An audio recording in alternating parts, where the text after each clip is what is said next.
Saudi Arabia has warned the United Nations and international aid agencies to withdraw all staff from northern Yemen. In Bahrain, the regime has again brutally oppressed peaceful protesters who want an end to the Saudi-backed dictatorship.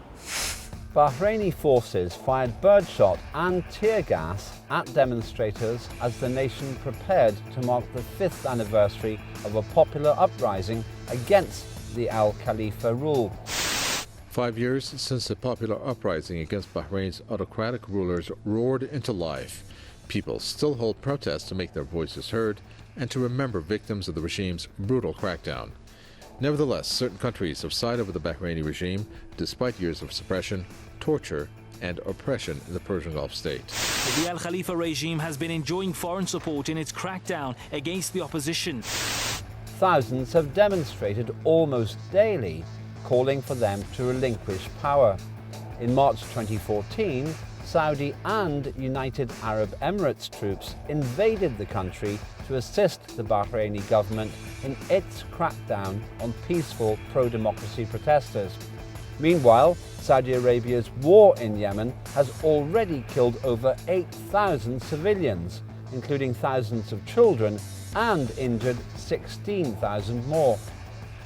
We share a concern about Yemen and the need to restore a functioning government that is inclusive and that can relieve the humanitarian situation there.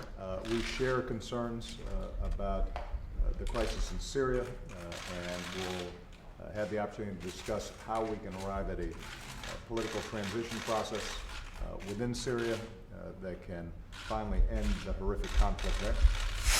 Whose side are Saudi Arabia and Turkey on when it comes to Syria and ISIL?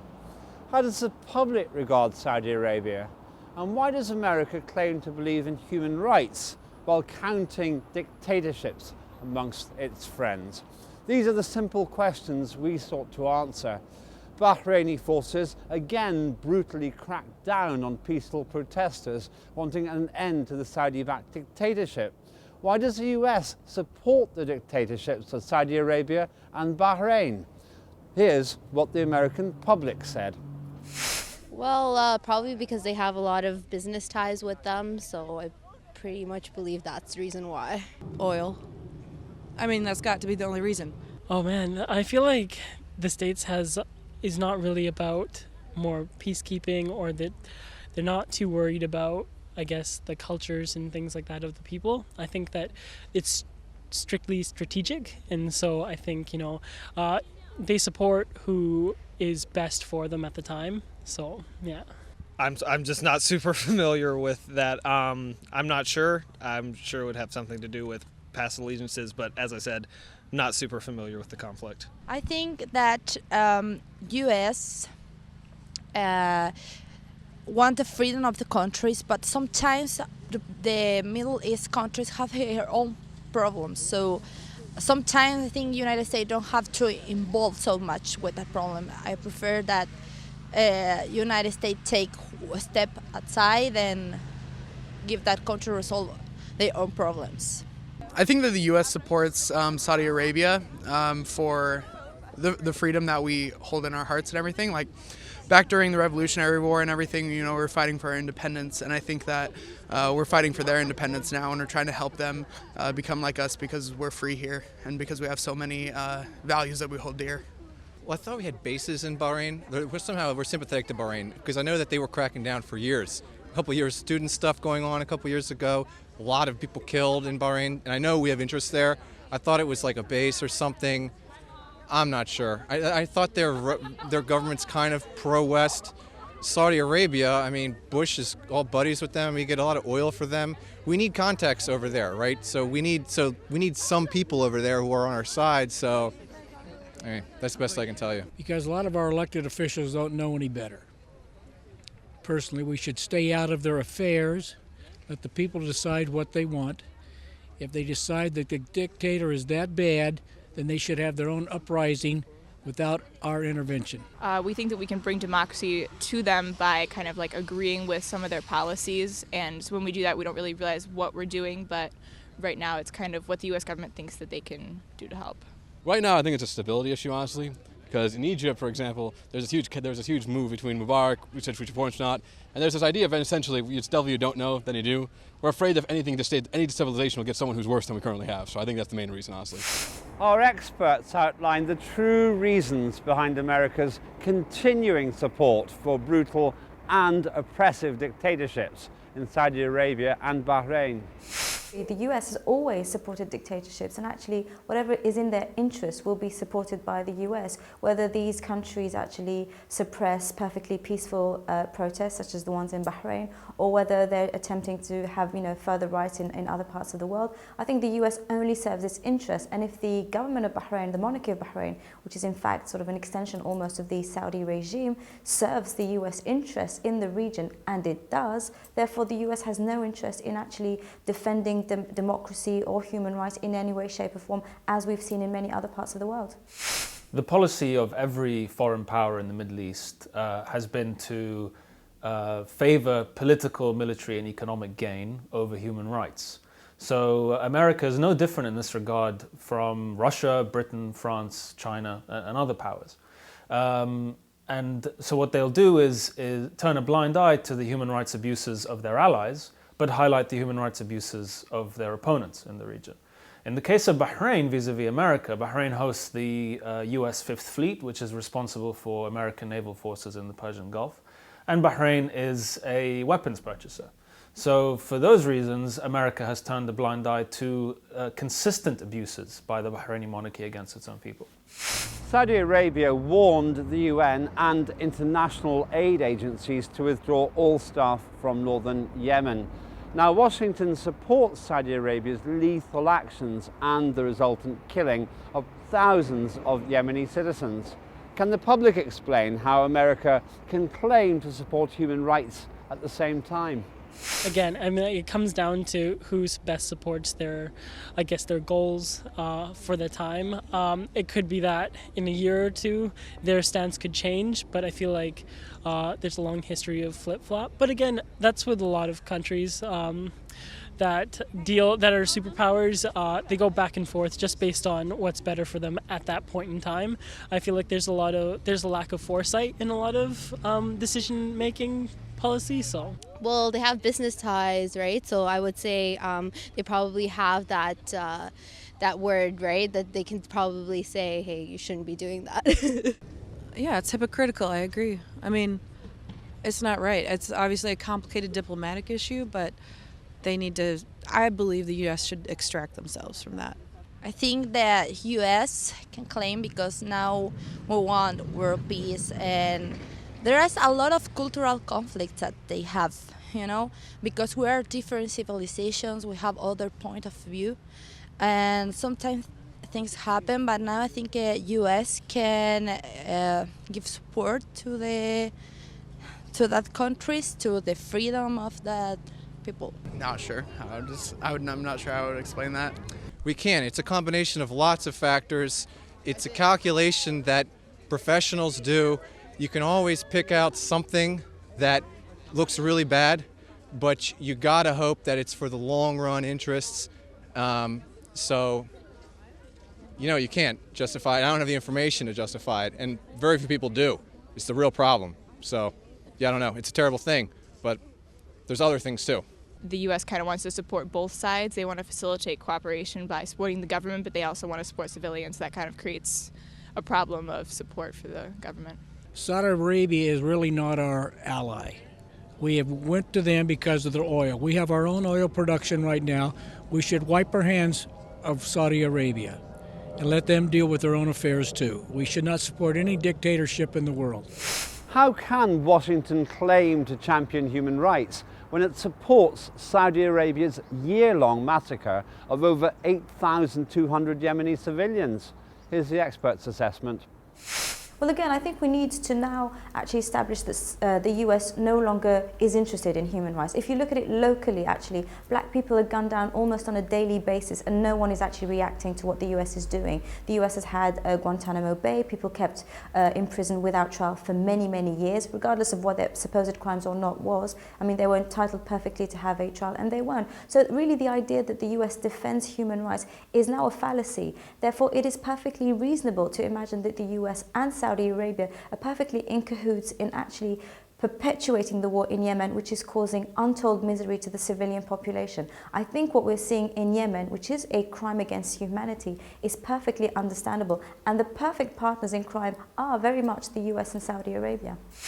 Well, no country, no foreign power in the region can claim the moral high ground on human rights, because every country backs repressive regimes in the region while criticizing other repressive regimes in the region. So this is, again, a policy, it's not just an American policy, it's a policy of other foreign powers in the region, and also regional governments themselves. Many of them are human rights abusers, but call out other countries for their human rights abuses. So unfortunately, there is hypocrisy all around, and no one can claim the moral high ground when it comes to human rights abuses in the region. Why did Saudi Arabia and Turkey not get involved in Syria for nearly a year when ISIL was advancing, but acted once the Syrian army began heavily defeating ISIL? What's the public's view? I would say a lot of activists are promoting involvement there, the human rights and the UN. So probably because of that, the pressure, they decided to do that. I don't know the answer to that. I guess they were hedging their bets. I can't really speak to why they didn't get involved. I think as the problems get more serious in their own borders, it's sort of it's easy to sort of look across your border and say, oh, it's happening over there. But as this problem gets more and more serious for yourself, I guess the need to become involved is a little bit more. The problem in Syria is so strong. You have a lot of people that go into other countries, to Europe, and now Europe don't want them, and they have to come back to other places. This is a humanitarian, very big conflict. I don't know how other countries can help. I'm from South America, and I don't know how can we help. And that countries now are involved in the problem, but I don't know who can help to resolve that. Because it's a problem that's taking only serious in all the region, and it have a very, very strong powerful there in communications, in image, in publicity. So the people in Syria, a lot of people in Syria believe in that conflict. So it's very difficult because it's a huge war. It's a huge war, and the only way to resolve is, I don't know, that the countries can help their refuge more than the inside of the country, because the cultural difference are so big. So you have to get inside of the mind of that people to can understand and try to resolve in a pacific way, but no imposing a different way of life. They think that now that they have a chance, it's easier for them to kind of intervene. But before they didn't want to risk losing so many lives, so now they're choosing to intervene. They think they have a chance. Why did they not get involved for so long and now they're getting involved? I just don't know. Here's what our experts said about why Saudi Arabia and Turkey waited over a year to intervene in Syria, indeed until ISIL were coming under heavy attack from the Syrian army. Well, I think we have to remember that what both the Saudis and the Turks actually thought was that Assad was going to fall within the first few months of the Syrian uprisings. At the very least, he would fall after a year. The reality is, of course, that the Syrian population has actually been backing its president, and therefore Assad, after 5 years, is not only still president, but far stronger. Despite all of the attempts of both the Turkish government and Saudi Arabia with Qatar, and obviously with Western capitals, Assad is still strong. So And really, this is now a desperate attempt to actually weaken the Syrian government further after allowing funding and supporting terrorist organizations which were fighting the legitimate government of Syria. That has failed. So now the Saudi Arabia and Turkey want to up the ante, as it were, and actually push for his ouster through a new means. And this would be boots on the Syrian grounds and actually forcing a very brutal war on Syrian territory. Well, Turkey and Saudi Arabia have been involved in terms of backing the Syrian opposition. But its involvement now is not to do with the Syrian regime making advances against ISIS, because by and large the regime has been fighting Syrian rebel groups that have also been fighting ISIS. So this is not actually to do with any advances against ISIS itself. Turkey has been warning against territorial advances by Syrian Kurds towards the Turkish border, and this is what has prompted Turkish shelling at the moment, despite American and European pleas for it to stop. And Saudi Arabia and Turkey have been motivated largely by the advances made by the government, the Syrian government, and with Russian air power in Aleppo, which is a strategic, part of the city is a strategic stronghold of the rebels. So this is what has pushed them to take the action that they're taking now. But it has nothing to do with the Syrian regime making gains against ISIS, because most of its attacks and its forces and Russian air power has been targeted against other rebel groups that have been fighting ISIS. Extremist militants in Syria say they received Grad missiles from foreign supporters. How should Saudi Arabia and Turkey be penalised for arming extremist militants in Syria? We put that to the public. I don't know a lot about how that works, but at least sanctions, at the very least. Sanctions, just like everybody else. I feel like there isn't, if we're going to participate in the international community, sanctions, just like any other country, they're necessary. I think it might be good if they do impose sanctions on Turkey. Not right out, it's kind of means by penalizing. I think America should outright endorse a Kurdish state, or clearly say no to Erdogan on YPJ, which openly sided the Kurds in Syria. I think that should be something that's like a subtle penalization. It's not us completely sanctioning. I do think we should definitely say we should sanction current leaders. In Saudi Arabia, that's much more Turkey's case. For Saudi Arabia, I would say, thanks to the low price of oil, America and the West has a lot more leverage to Saudi Arabia than used to back 10 years ago. So I would say maybe kind of what we did at Russia with Ukraine. We target a few key individuals, so maybe try sanction individuals. Some countries have to involve for stop the army contribution to the war and maybe try to stop in that way, but not involved in a cultural way. Someone could come here and answer that question, and I guarantee they're wrong, because this is an extremely complicated question and I have no idea. The classic sanctions are really the only option that we can go. I mean, if we can push sanctions any further, then that's probably what the government will do. That's what I'm guessing. Well, if I knew they were supporting ISIS, I would withdraw all U.S. Military and financial aid to the Middle East, that particular country, Saudi Arabia. Can our experts suggest practical sanctions against Saudi Arabia and Turkey for arming extremist militants in Syria? Well, normally in this sort of context of war on terror and international coalitions actually coming together to fight terror, we would have imagined that at the very least you'd have sanctions on Saudi Arabia, or at the very least not selling arms to Saudi Arabia, which would then go on to provide them to terrorist organizations. So I think what this says is that there is absolutely no will to see terrorist organizations weakened. What Saudi Arabia is doing is criminal and illegal, but it is doing it with the support and in complicity with Western governments, which are providing it with the arms it's using against Syrian governments and actual legitimate forces fighting in Syria. Saudi Arabia's interference in Syria, Yemen, Egypt and Bahrain has injured and killed hundreds of thousands of innocent civilians. We asked the public to describe Saudi Arabia in a sentence. I would say Saudi Arabia does not care about other countries except themselves.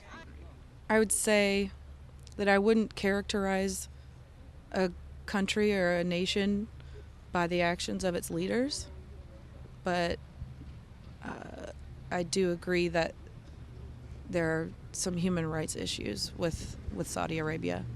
I mean, at the one I have a word almost selfish, but that's all I've got really. Yeah. Saudi Arabia is a controversial country for both the U.S. and Saudi Arabia itself. and the international community is trying to find ways to deal with them. I think the politics in Saudi Arabia need to be changed, and I think that as Americans we would be able to help them out with that. Yeah. How would I describe the government? They seem oppressive, dictatorship, take a hard line. They're tough, but I have no idea what they're dealing with. I think it's a country that is dominated by a rich ruling class, and they want to maintain it. They have hurt the oil industries throughout the world by trying to pump too much oil out, and that has affected the U.S. And again, the U.S. should stay out of their affairs. If they want to do whatever they do, let them do it on their own. The U.S. should not be involved. I think it might be overly focused on. Saudi Arabia's done a lot of bad things, don't get me wrong. I do think we might be focusing completely on one country in this issue is not the right solution. How do our experts describe Saudi Arabia, given its lethal impact on neighbouring states across a long and sustained period of time? I think it's a stain on the Arab world and on the Muslim community as a whole. I think whatever Saudi Arabia has done in the past 20, 30 years has actually been very, very detrimental to both the wider Arab world and the wider Muslim community. Wherever they have meddled, it has led to civil conflicts, to death, to chaos. And I think in that respect, Saudi Arabia really is a problem for the Ummah. I don't think, given particularly the complexity of the situation in the Middle East, I don't think you can sum up any country in one sentence. I think this would be too simplistic, and I think part of the simplistic nature of viewing and covering the region is contributing to the various conflicts, where people view things as far too much black and white. So I don't think any country can be reduced to one sentence. Saudi Arabia admits it dispatched warplanes to a southern Turkish airbase, claiming to fight against Daesh Takfiri terrorists in Syria. Yet Saudi Arabia and Turkey both support militants trying to topple Syrian President Bashar al-Assad, with militants saying they received missiles from their foreign supporters following losses against the Syrian army. Saudi Arabia has a long history of interfering in Syria, Yemen, Egypt and Bahrain. As long as this interference continues, so will the killing.